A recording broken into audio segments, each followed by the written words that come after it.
अहिले चाहिँ यो युनिकोड आयो के आयो के आयो यो चाहिँ अहिले हामीलाई धेरै थाहा पनि नहुँदो रहेछ। तर जे होस् किराँत चुम्बुङले चाहिँ यो सन्दर्भमा अहिलेको युगको विकास अनुसार भनौँ न, अहिले जसरी चाहिँ समय जसरी परिवर्तन हुँदै गइरहेको छ, टेक्नोलोजीको विकास यसरी भइरहेको छ र टेक्नोलोजी बिना हामी अगाडि बढ्न सक्ने अवस्था हुँदैन र त्यस्तो अवस्थामा यस्तो कुराहरूलाई विकास गरेर अगाडि बढ्ने जुन प्लान गरेको छ, जुन खालको काम गरेको छ त्यो चाहिँ प्रशंसनीय छ र त्यसको लागि चाहिँ हामी सबैले किराँतज्यूलाई धन्यवाद दिनुपर्ने हुन्छ। जस्तो 48-49मा हामीले त्यो फन्ड निर्माण गर्दाखेरि सायद सिक्किममा त्यो फन्ड यसरी चाहिँ फन्ड निर्माण भएको थिएन। त्यो हुनाले पछि गएर मात्रै फन्ड निर्माण भएको। हामी चाहिँ त्यो मानेमा सिक्किमभन्दा अगाडि नै थियौँ त्यस बेला। तर अब सिक्किममा चाहिँ पढाइ हुने धेरै कुराहरूको विकास भइसकेको, त्यहाँनिर चाहिँ राज्यले पनि धेरै कुराहरू चाहिँ सहयोग गरेको र राज्य पनि पोजिटिभ भएको कारणले गर्दाखेरि धेरै कुराहरू चाहिँ विकास गरेर गयो। यहाँ हाम्रो चाहिँ राज्यले रिलक्टेन्ट भयो र हाम्रो भाषा संस्कृति विकासको लागि राज्यले धेरै कामहरू गर्दैन भन्नाले राज्यसँग कराउनु पर्ने, उफ्रिनु पर्ने र राज्यको लागि हामीले प्रेसरहरू धेरै क्रिएट गर्नुपर्ने, प्रेसर गर्दै पनि कामहरू नहुने भएको हुनाले हामी धेरै पछाडि परेका छौँ।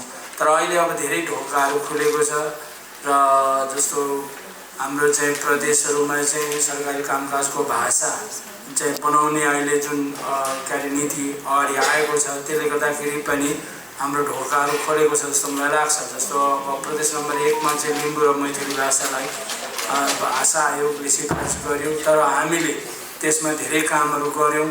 अहिले पनि त्यसमा कामहरू चलिरहेको होला। हाम्रो धेरै परिस्थितिहरू चाहिँ के छ भनेदेखि बदलेर गइरहन्छ, जाँदो रहेछ। जस्तो के छ भने लिम्बू भाषा र मैथिली भाषालाई चाहिँ तुरन्त भाषा आयोगको सिफारिस अनुसार चाहिँ प्रदेशले के गर्नु पर्थ्यो, सरकारी कामकाजको भाषा बनाउनु पर्थ्यो हैन। त्यसको त्यो सुरुमा चाहिँ त्यसको विधेयक बनाउनको लागि एउटा कार्यदल बनेको थियो। कार्यदलको संयोजक मै थिएँ, हाम्रो अमरजी हुनुहुन्छ सदस्य र याम लाउती सदस्य हुनुहुन्थ्यो र हामीले अनि मैथिलीको टिमबाट चाहिँ अरू 2-3 जना साथीहरू हुनुहुन्थ्यो। हामीले बुझाएको पनि हो, तर त्यो के भनेदेखि यो पोलिटिकल चेन्ज भन्छ नि, खालि परिवर्तन भइरहने अनि फेरि एउटा आउँछ अर्को आउँछ र एउटाले गरेको काम अर्कोले के गर्ने हो अन नगर्ने भएको कारणले गर्दाखेरि त्यो सायद विषयमा कतै थन्कियो पनि होला र त्यसलाई रेफरेन्सको रूपमा पछि लियो पनि होला। त्यस हुनाले अब अहिले चाहिँ के छ भनेदेखि फेरि त्यसलाई अगाडि त बढाइयो होला, तर त्यसमा फेरि अरू विरोधहरू आयो होला। त्यसले गर्दाखेरि त्यो थन्किएको अवस्था छ र पोलिटिकल पार्टिजहरू पनि जहिले पनि आफ्नो पोलिटिकल्ली गेन हुने रहेछ भनेदेखि अर्थात् त्यसलाई कसरी चाहिँ पुञ्जीकृत गर्न सकिन्छ आफ्नो पोलिटिक्समा भन्ने भएको हुनाले उहाँहरूले पनि त्यो कुरालाई त्यसरी लिनुहुन्छ र ऐन समयमा काम नहुन सक्छ, हुँदैन। तर हामी के कुरामा धेरै सचेत छैनौँ कि जस्तो लाग्छ बेला बेला मलाई, किनभने लिम्बूहरू त 7.something% हो हाम्रो प्रदेश नम्बर 1 मा चाहिँ लिम्बू भाषीहरू। तर लिम्बूहरूले चाहिँ अलिकति राम्रोसँगले त्यसलाई एडभोकेसी गर्न सकेको भएदेखि या चाहिँ लबिङ गर्न सकेको भएदेखि या त्यसको विरुद्ध त्यसको लागि नै आन्दोलनहरू सङ्घर्षहरू गर्न सकेको भएदेखि सायद त्यो पहिल्यै भइसक्थ्यो होला। हामी पनि के छौँ भनेदेखि कुरा धेरै गर्छौँ र तर त्यसलाई व्यवहारमा उतार्नको लागि चाहिँ थोरै काम गर्छौँ के। त्यो भएको कारणले गर्दाखेरि पनि हाम्रो भइराखेको छैन। अहिले पनि त्यो ब्लक भयो होला मेरो विचारमा। अरू समुदायले पनि त्यसको कुराहरू उठाए होला। त्यस हुनाले त्यो मैथिली र लिम्बूलाई मात्रै किन चाहिँ सरकारी कामकाजको भाषा बनाउने भन्ने कुरा पनि उठ्यो होला। त्यस हुनाले त्यो अब उठ्छ, त्यस्तो कुराहरू उठ्छ। त्यस हुनाले त्यसलाई क्रमशः हामीले सबैको कुरालाई चाहिँ सरकारी कामकाजको भाषा बनाउँदै लैजाने लाइनमा पहिला 2टालाई 3टालाई गर्दै जाने खालको कुरामा हामीले अगाडि बढाउन सक्नु पर्थ्यो जस्तो मलाई लाग्छ। अब त्यसो भएको हुनाले सरकारी कामकाजको भाषाहरू भयो भनेदेखि अब यो जुन डिजिटलाइजेसन युनिकोडमा लैजाने कुराहरू धेरै के हुन्छ भने प्रयोगमा आउँछ, त्यसको महत्त्वहरू बढ्छ। अहिले हामीले चाहिँ के छ भनेदेखि हाम्रो यो भाषा सम्बन्धीको जुन विकास यो के अरे डिजिटल क्षेत्रमा हामीले जसरी अगाडि बढेका छौँ टाउको चाहिँ धेरै अगाडि पुच्छर चाहिँ धेरै पछाडि भए जस्तो भइराखेको छ। त्यस कारणले त्यसलाई सँगसँगै लानु सक्यो भनेदेखि त्यसको महत्त्व पनि हुन्छ, त्यसको प्रयोग पनि धेरै हुन्छ जस्तो मलाई लाग्छ। र मलाई एउटा अहिले एउटा भन्न मन लागेको कुरा चाहिँ के छ भनेदेखि म पनि अब अलिअलि अध्ययन अनुसन्धान गर्ने र विकासशील फिल्डमै काम गरेर आएको मान्छे पनि हुँ। र अहिले चाहिँ के छ भनेदेखि म पनि के गर्छु भनेदेखि पहिला चाहिँ अब यो अध्ययन अनुसन्धानहरू गर्दाखेरि रिपोर्टहरू लेख्दाखेरि र यो अब विभिन्न खालको कामहरू गरिन्छ त्यसलाई चाहिँ अङ्ग्रेजीमा लेख्नु पऱ्यो नि होइन। अङ्ग्रेजीमा लेख्दाखेरि हामीले त्यो अङ्ग्रेजीमै लेख्नु पर्थ्यो, नेपालीमा लेखे पनि नेपालीमा अङ्ग्रेजीमा लेख्नु पऱ्यो भने अङ्ग्रेजीमा लेख्यो। अहिले त के अरे च्याट जिपिटीमा गएर हाल्यो ट्रान्सलेट गर्दै भन्यो भनेदेखि ठ्याक्कै ट्रान्सलेट गरिदिन्छ। अनि मेरो एउटा अनुभव चाहिँ के छ भनेदेखि पहिला चाहिँ हामी अहिले त एउटा कोड गरेर यसरी गर्दैन भन्यो भने एआईले गर्यो भने सबै बनाइदिन्छ। भनेपछि मान्छेको क्रिएटिभिटी चाहिँ सिद्धिने रहेछ जस्तो लाग्यो मलाई होइन। जस्तो मै पनि अहिले चाहिँ के गर्दैन त्यो ट्रान्सलेट किन दुःख गरिरहने, त्यो मरि अङ्ग्रेजीमा किन लेख्ने।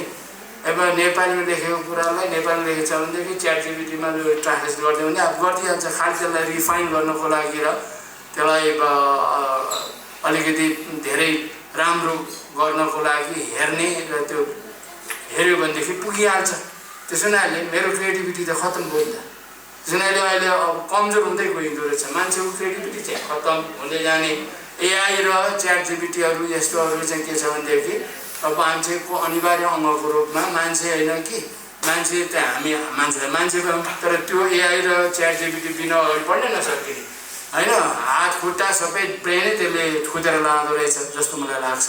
त्यसो कारणले यस्तो बारेमा पनि अब छलफल गर्ने दिन त आयो जस्तो लाग्छ। तर हामीले छलफल गरेर के गर्ने, त्यो हाम्रो बुझाउनु त बाहिरको कुरा छ, हाम्रो क्यापासिटी भने त बाहिरको कुरा छ। कहाँबाट अमेरिकाको एलन मस्कले उहाँ के अरे चन्द्रमामा उहाँ बस्ती वर्षमा आँटिसक्यो। अब हामी अझै पनि कस्तो खालको कुरा गरिरहेछौँ भनेदेखि त्योभन्दा त्यसलाई हेरेर कुरा गऱ्यो भनेदेखि यिनीहरू चाहिँ यस्तो जङ्गली युगकै कुराकानी गर्छ भने जस्तो अवस्था पनि हुन्छ नि। तर त्यसरी सोच्यो भनेदेखि होइन। अब यो चाहिँ उनीहरूको विकास चाहिँ यति पर पुगिसक्यो, उनीहरूले गर्ने कुरा चाहिँ हामी धेरै पछाडि छौँ। त्यस हुनाले हामीले उनीहरूलाई चाहिँ फलो गर्दै जानुपर्ने अवस्था भयो। अब हामी नै नेतृत्व त गरिरहेको छैनौँ नि, हामीले नै त्यो सबै कुराहरू त गरिरहेको छैनौँ। त्यसले गर्दाखेरि यो पनि सबै कुरालाई चाहिँ हेरेर अगाडि बढ्नु जरुरी हुने रहेछ। धेरै खालको कुराहरू बहस छलफल गर्नुपर्ने रहेछ जस्तो मलाई लाग्छ। जस्तो अहिले अब यो समय अनुसारको कुरा न हो। अब अहिले पत्रकार साथीहरू यही हुनुहुन्छ। पत्रकारको पहिला चाहिँ पुरै अब पेपर निकालेको हेरेर त्यो समाचारहरूको कलेक्सन पनि त्यसरी नै हुन्थ्यो होला। अब अहिले त्यो नै छैन। त्यो पत्रिकाहरू पनि चढ्नु छोडिसक्यो, अनलाइनहरू आउन थाले, धेरै कुराहरू के भइसक्यो नि। त्यसो हुनाले समयअनुसार चल्न जानिएन भनेदेखि चाहिँ हामी धेरै पछाडि परिँदो रहेछ भन्ने लाग्छ। र यो जुन अहिले प्रयास भएको छ जस्तो हाम्रो दक्षिण कोरिया र नेपालको किराँत चुम्लुङले जुन प्रयास गरेको छ, जुन लगानी गरेको छ, त्यो धेरै प्रशंसनीय छ र त्यस्तो क्षेत्रमा लाग्नु चाहिँ पर्छ। तर अब लाग्ने हाम्रो बाटो कसरी जाने भन्ने बारेमा पनि अलिकति धेरै बहस र छलफल हुनुपर्छ कि जस्तो लाग्छ। जस्तो हाम्रो के अरे टेक्नोलोजीको विकास त धेरै भयो, तर टेक्नोलोजीले कतिपय टेक्नोलोजीले हामीलाई पनि खत्तम पनि गर्दो रहेछ भन्ने खालको कुरा पनि हामीले बुझेको छौँ कि छैनौँ। सबैजनालाई फेरि नोभेल र हामी अब आजको मुख्य हामीले गरेको याक्थुङ भाषा र यो लिपिको कार्य प्रगति र यो अहिलेको अवस्थाको विषयहरूमा यसको प्राविधिक कुराहरू हामीले चाहिँ सुन्नेछौँ। र सबैभन्दा पहिला हाम्रा यसले अत्यन्तै धेरै चाहिँ दिनरात नभने हेरिरहने समन्वयको कुरा जिम्मेवारीको लागि र भाषा विज्ञकै रूपमा रहनुहुने अमर तुल्याङ र चुम्लुङ संस्थागत हिसाबले कोषाध्यक्षको रूपमा हुनुभएको छ। उहाँले प्रस्तुत गर्नुहुनेछ र त्यसपछि उहाँको प्रस्तुति सकेपछि चाहिँ थप कुरा चाहिँ पवन सर जो प्राविधिक रूपमा हुनुहुन्छ उहाँले गर्नुहुनेछ। त्यसपछि हामी थोरै मिडियाहरूलाई अलिकति खुल्ला सेसन राख्नेछौँ। त्यसपछि हामी दुईवटा कुरा सुनेर चाहिँ आजको समापन गर्ने कुरा पनि जानकारी गर्दै भाषालाई संरक्षण गर्दै अहिले आधुनिकतासम्म यो चाहिँ अहिले अब डिजिटल हुँदै यो युनिकोड भनेको त यो आधुनिक प्रविधिसँगै जोडेर हामी आइसकेका छौँ।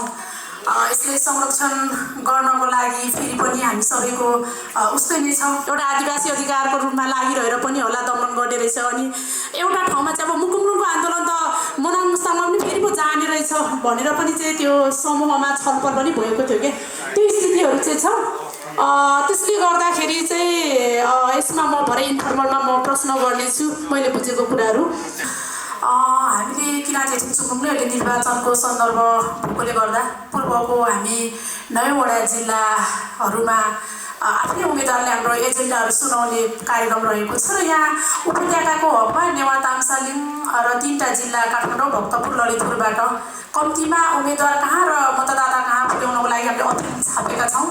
मैले अघि पनि चाहिँ केही कुरा गरेको छ, यसमा केही प्रश्नहरू भएन भने उम्मेदवार कहाँ पुर्याउनलाई हाम्रो एजेन्डा पुर्याउनको लागि चाहिँ म जिल्ला कार्य समिति र प्रदेश कार्य समितिले त्यो काम पनि आज लिएर जानु होला। 2टा काम सँगै भइरहेको छ र आज यो हामी युनिकोडको डिजिटलको अन्तिम चाहिँ एउटा महत्त्वपूर्ण कार्यक्रम भन्ने लाग्छ। सायद हामी आफैले गरेरलाई एकदमै धेरै यसमा प्राविधिक रूपमा सहयोग गर्नुभएको थियो।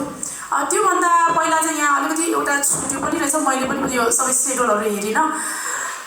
हामीलाई यो आर्थिक रूपमा चाहिँ हामीले यो यतिको मासमा भन्नै पर्छ। हाम्रा लिम्बू चलचित्रकर्मी उपेन्द्र सुब्बा उहाँले चाहिँ उहाँको एउटा चलचित्र मनसरा भन्ने चलचित्र हामीले कतिले हेरेनौँ। अनि त्यो फिल्म चाहिँ प्रदर्शन गरेर किराँत तेतुङ चुम्बुङ दक्षिण कोरियाको केन्द्र र दक्षिण कोरियाको हाम्रो 3टा शाखा छलादो शाखा जेजोदो र बुसान गरी 3टा शाखाले संयुक्त रूपमा प्रदर्शन गरेर यो बाँकी रहेको पैसा चाहिँ उहाँहरूले यो अभियानकै रूपमा गर्नुभएको थियो। त्यसले गर्दा चाहिँ उपेन्द्र सुब्बा लगायतका सबै टिमलाई पनि म विशेष आभार हुन चाहन्छु र यो हाम्रोमा थप्नु पनि पर्छ होला भन्ने लाग्छ। र यो अघि जुन अमरताले प्रस्तुत गर्नुभएन त्यहाँ चाहिँ धेरैजनाहरू हुनुहुन्छ, आज हामीले छुट्याएछौँ, उहाँहरूलाई पनि चाहिँ सम्झिन चाहन्छौँ र धन्यवाद दिन चाहन्छौँ। र यो आजको कार्यक्रमलाई सम्पन्न गर्नको लागि विशेष गरेर व्यवस्थापकीय भूमिकामा लाग्नुहुने किराँत तेतुङ चुम्बुङ ललितपुरलाई विशेष धन्यवाद छ।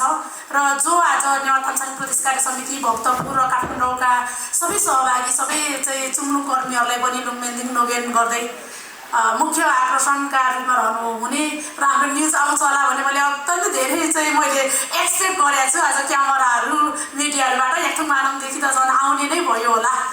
यसमा भूमिका निर्वाह गर्नुहुनेहरू यहाँहरू सबैजनालाई मेरो व्यक्तिगत तर्फबाट म आभार व्यक्त गर्दै यो आजको कार्यक्रमलाई विधिगत रूपमा समापन गर्नको निमित्त किराँत तेतुङ चुम्बुङका सङ्घीय अध्यक्षज्यू र आजको कार्यक्रमका अध्यक्षज्यूले अनुरोध गर्दै यो कार्यक्रम सकेपछि सबैजना विशेष खाजा पनि व्यवस्था भएको छ। अनि खाजा चाहिँ लिएर जानको लागि पनि म यही जानकारी गराउँदै म बिदा हुन चाहन्छु। नोगेन सेवारो।